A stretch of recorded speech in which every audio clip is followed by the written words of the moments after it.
How was it starting out in the beginning, young man? Man, that was like the best time because when I started rapping, that's when I think hip hop was coming into its peak. It was like the early '90s, and so in the early '90s, you had all those spitters, and hip hop was a different type of thing back then. It was new, and it felt new. I mean, the '80s was rocking, but the '90s was just, more people knew what hip hop was by that time, and they knew it wasn't an experiment anymore. It was like they knew what they wanted to do with it, and everybody was doing it, but I was doing it when it wasn't cool, but I loved it, Okay. It was great starting out because it was it was when hip hop was fresh. Okay. Let me ask you. You passed a lot of people up business-wise, definitely. So what do you contribute that to? Oh, shit. Well, just being consistent on learning what you need to know and not bumping your head into the same things over and over again. You learn sometimes by experience. So once if you don't know how publishing work, or you don't know how mechanical royalties work, or you don't know how management works, or how, none of that stuff works, publishing and none of your shit, then you're going to have some problems. So, it's up to yourself as an individual artist to find out what it is you need to know so you can collect your revenue, because there's artists got money in different places. They just don't know where it is and how to get it. And then now that the internet has launched off, there's other ways, avenues to make money with hip hop that people can't even see, because I do thousands of downloads a month, and I got my own account with iTunes, and I do mixtape after mixtape, and a lot of people on the surface might not be able to see it, but on the underground, I'm selling thousands and thousands of downloads, and you can Google that, and that's real. And you can go overseas and you can make money doing shows over there. They love us over there. Like just when I was talking about the 90s, overseas hip hop is what it was in the late 80s and 90s over there. That's just where they are with it right now. So I'm up there alley, they love real hip hop. So it's ways, revenues to make the money, and I think I may have what you say surpassed. I wouldn't say surpassed. I just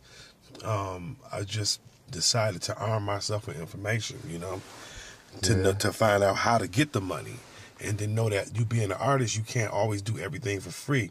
You have to show love, but you have to also eat, because if this is what you're going to decide to do for your life, then you got to be serious about it, and you can't you have to learn the business.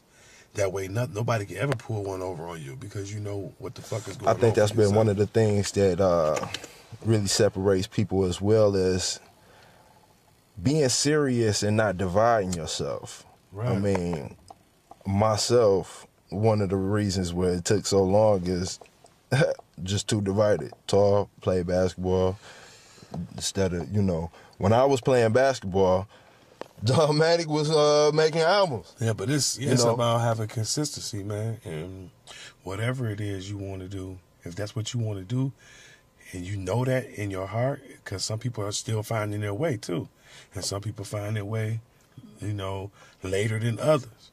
But when you know what you want to do and you find your way with it, then you're supposed to go hard with that. You're not supposed to let nothing stop you or get in your way. You go hard with what you know. And I think that I did have that spirit as a young nigga, starting to rap. And I started out in the 9th grade, the 10th grade, making Hot to Trot and those records that people know as K-Stone. I was a young nigga, you know what I'm saying? And I'm still not that old right now, So Right. It's like, I've been doing this a long time, but I started out a long time ago when I was 14, 15, 9th grade, 10th grade, doing records, getting on the scene and all that shit, the dance show. You like, hey, you're getting it going. And then when you got other people to start to believe in you, then that's when it takes off for you, because it takes a team of people, not just yourself. Exactly. Eat, sleep, so once you got that going for yourself and people begin to believe in what it is that you're doing, You know, it's like it can take off because the movement is starting to snowball. You know.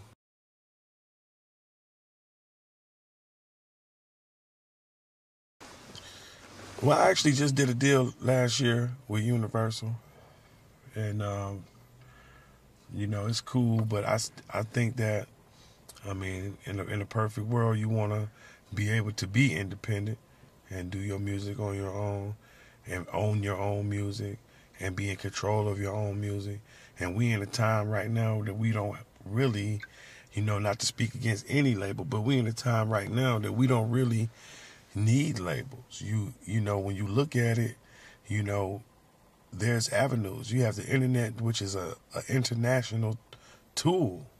So you can sell your music all over the world without the help of any label if you know what you're doing right. You know, so you know, I don't know. That's not even a hard one to answer. You know, to answer. Okay. Independent is really the way to go.